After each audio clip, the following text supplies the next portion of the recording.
J'ai commencé par faire des recherches en petit format avec les 3 grandes variantes, gris, noir et blanc. Le fait de travailler en petit m'a aidé à avoir une idée globale. Puis après avoir trouvé la composition qui me paraissait la plus intéressante avec une perspective, je la travaille en volume, je modifie les formes pour donner un peu plus de réalisme et de profondeur à ma composition. Je finis par ajouter de la texture avec des traits, des points et des gribouillis pour imiter les variations de gris, de blanc et de noir. Ces textures donnent du volume et des ombres à mes arbres et plaines. Pour les personnages, j'ai décidé de partir sur des personnages stéréotypés pour mieux comprendre leur personnalité. Le livreur, par exemple, son caractère se retrouve à travers son design, grand, avec un air perdu, fin, les épaules toujours retroussées et les pieds rentrés. Le voleur est gros et gras, avec une petite tête pour montrer qu'il en a plus dans les bras que dans la tête. J'ai travaillé avec des volumes, je les ai exagérés, j'ai posé des grandes lignes d'action pour rendre les mouvements plus fluides. J'ai pris un style graphique assez simple pour que le lecteur puisse se concentrer sur l'histoire principale. Pour la recherche de décor, je suis sortie dans mon quartier pour m'inspirer. J'ai cherché une ruelle sombre avec des pavés.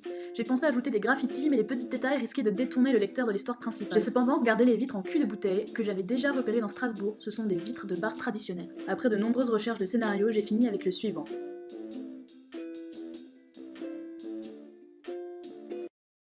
Maintenant, je commence mon dessin final. Je place d'abord mes décors, je mets la grille de la règle des 3 tiers pour placer mes personnages à des endroits stratégiques, je place mes personnages en rough avec des lignes d'action.